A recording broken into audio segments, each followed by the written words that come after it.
Right, what is happening, everyone? I trust you are well. I'm here with the one, the only, Lawrence McKenna. Oh, Hi. Please subscribe to my channel, by the way. Absolutely. If you enjoyed this video, please click the subscribe button. Lawrence, your team have just dropped another 2 points in the title race. Yeah, I do think that is the way we'll see it. Disappointed because I think they're creating enough chances. I don't care about XG. I just care about the chances that were up there. And there was a header. There was things clawed off the line. All those sorts of things. The moment, what's strange, what I'm observing, and I think is deeper than this, but the observation is this, right? They play a game and they go, "We will score." I love that confidence, but then it's the execution of that. You actually have to score the goal in order to be confident you will score the goal, right? What, do you think there is an overconfidence in this? I don't know if it's overconfidence, but I just think Klopp goes, just keep doing what you're doing because we got close. Keep doing what you're doing. We were unlucky to concede to West Brom. Keep doing what you're doing. It should have been 2-1. All these kind of things. So I don't think they're on a bad path. I just think there will be not a natural dip, but there will be a dip during the season. Should there be more of a plan? Are we lacking a plan B at Liverpool then? No, because they brought on Thiago and things completely changed. And you've got to admit, Liverpool, it looked so close. There were so many chances there where you could have gone, that should have been a goal. That should have been a goal. I'm not saying it's red alert, but it's disappointing, I think, when you come away from this game and go, we didn't win that. Do you still... Or at least scoring it. You know what, if it was a score draw, I'd have been happier. Yeah, I think overall, though, the performance wasn't a bad performance from Liverpool. No, but it did look shaky early on. But naturally, you're going to see that as well with a Phillips in the back line and a Fabinho. Neither of those are lead centre-backs at the moment. And I also think Newcastle did something really well, which was to get at Liverpool's fullbacks very, very well. Pressure them, not give Liverpool the space to be able to distribute the ball from there, hit those cross-field passes. Thiago got that space when he came on the pitch, brought the line up. That's what Liverpool lacked. Milner was a battering ram. He was a guy who was going to physically enforce in the midfield. I think maybe went a bit too far that way in the first half. Didn't have enough control on the game. Tried to fight too many 50s and not to get a foot on the ball, start playing it. We allowed Newcastle to harry us. A lot of the time, Liverpool trust that the other team will tire out. And they just didn't. I don't think Brian said it in the kickoff, but I don't think they pressed the button to go, right, let's batter these guys now quick enough.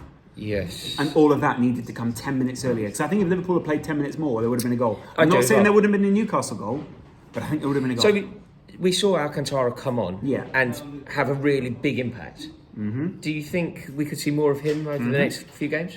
Yeah, the reason he's been injured was that horrific tackle in the Everton game. Yeah. So it's not like it's this injury-prone Thiago thing. But the point with him is he offers a different kind of control in the midfield. But I think Henderson sometimes offers now. He's a much better controller of the game since Thiago has come to the team. So I do think we will see more of him. They just need to work out that midfield dynamic because Klopp, there's a problem for Klopp. I don't think at the moment he knows what the subs are to change the game properly or to change the game in a certain way. And we've seen him just throw people on before. Origi, you've gone, okay, well, is he scoring realistically? Thiago looks like a very good sub. Did he need to come on a little bit earlier? There's all sorts of strange things going on. So I think overall, the great thing, as I always say with Liverpool, is they're very identifiable problems. The worry is if I can identify it, so can an opposition coach. Yeah, that is interesting, isn't it? Because Liverpool have been dropping points where you wouldn't generally assume they would. Mm-hmm. You know, there was the Brighton game, the West Brom game, the Fulham game, and now today. And they've got some big games coming up. They've got people like Manchester United coming up who will punish you if you play like you did against Newcastle United. That's in a couple of weeks, isn't it? So it's very, very soon because Liverpool don't have many games between now and then. How are you feeling about that one? Nervous because I think United feel like the guy's punching up now, and Liverpool have not been in this position before where they felt like they're in the Man City position now, if that makes sense. So I want to see how mentally the team deal with that. It's always been, right, let's go out there and get these guys. Maybe they've felt equal with Man City. They've never felt the Man City are chasing them. But if you maybe come and feel like the prey, I'd be interested to see how that plays out on the pitch. Yeah. I'd also be interested to see if Liverpool just go, look, we will do like we did against Spurs and go, no.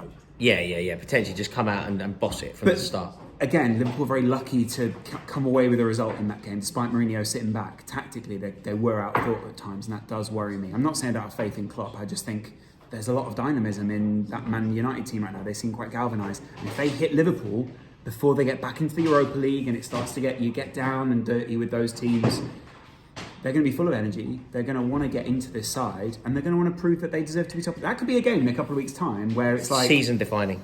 You go, right, well, this team is top of the league, or this team is, at least within the mix for that. Yeah. It could allow one team to pull away from the other by 3 points. Amazing. It's going to be such an intriguing match. I'm really looking forward to it. There was something I saw the other day that basically said, Liverpool, if you project out how many points they should get this season, to win the title, how many they'd need, the minimum they'd need would be 84 points. it's very obtainable, but it's still a lot of points. It's a lot of points. If you're dropping points like today, 51 points. So it's a lot. Yeah, 17 games won in the last just 22. So that's a lot of wins. It's huge.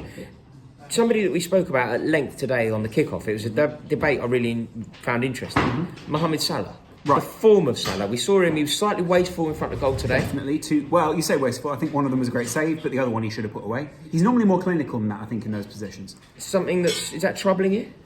It does trouble me because I worry. I don't like these rumours about him either wanting a new contract or wanting away. I'd rather know, A, what it is, and B, I do like to think of Liverpool as a harmonious team right now. It helps with the narrative for Liverpool fans, thinking they're all one, they're all together. And the same with Wijnaldum.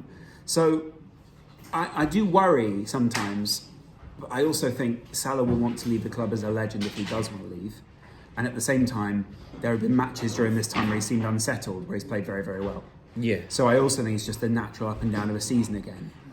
Yeah, that's fair. Having said that, I find that very Klopp, interesting. Klopp tactically today played to the strength of Mane's side, and Salah had a lot more space to run into. I don't think they played to the strength of Salah today. That's partly because I think Milner was on that side of the pitch as well. So naturally, they were going to try and defend more there. Yes. So I think they knew that there would be more of an attack down Liverpool's right side, because that was where the weak defender was. So they knew they had to put Milner there. So naturally, he's going to get less support. Yes. So they had to go down one side and focus it. So that is also a reason why. And I suppose if he'd taken his early chance, it would have been a very different story. Would have felt different. Yeah. And Newcastle go, fuck, they scored. Yeah. And do you know what? We should talk a bit about Newcastle. Yeah, great. Impressive today. Impressive. I do think Liverpool should have won the game, but I do think you came with the results, so there is something to be impressed about. They have Liverpool on the ropes sometimes. They have Liverpool worried. Where do you see them going? You know, we've watched them for 90 minutes today. Do you agree? I don't think they'll get relegated. Just because if you watch some of the other teams, you think they're worse. Yes. Yeah. There's definitely 3 worse teams than Newcastle in this league. Just. Yeah. No, I'm confident they'll stay up. The trajectory is still down, though. That's the worry. The overall arc is still down, but it's not down enough that it's below. Yes, I see what you mean. So as we draw to an end of the year, it's been a fantastic year for Liverpool Football Club. Yeah.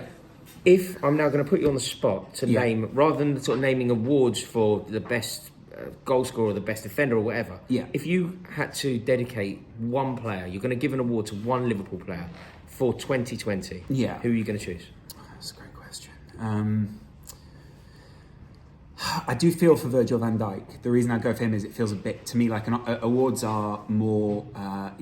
You don't have to go numerically. You were the best.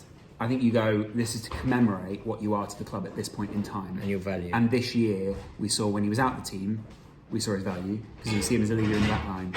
We saw that lack of him, but we also saw there are times when you really need a Van Dijk. And there are times when you really need someone that you can just go, don't worry about it. Ball over the top, Van Dijk deals with it. Ball over the top, Gomez has got it because Van Dijk's gone. You need to be there. Virgil van Dijk for me, and also obviously with the injury, I think he deserves commemorating because having seen him on a bike, looks fantastic. I do always worry that when someone comes back from Achilles or whatever the injury is, or a cruciate or whatever it is, all these big injuries tend to take an aspect of their game away. I agree. And he was able to keep up stride for stride with Mbappe before. I think he was the fastest player in the Champions League 2019. Wow. So there's a lot of he had the fastest if he can sprint. maintain that level. You can't if you do that injury. I don't think he can anyway, and I hope he doesn't. My award goes to Virgil van Dijk, not just because he got injured. Great defender, deserves commemoration. Fair. Well, there we have it. That is Lawrence McKenna. We will see you all on the kickoff. Thank you so much for watching this video. If you enjoyed it, please click subscribe. And Lawrence McKenna, thank you for a fantastic year. Yeah, happy New Year. Thank you so much. See you all soon.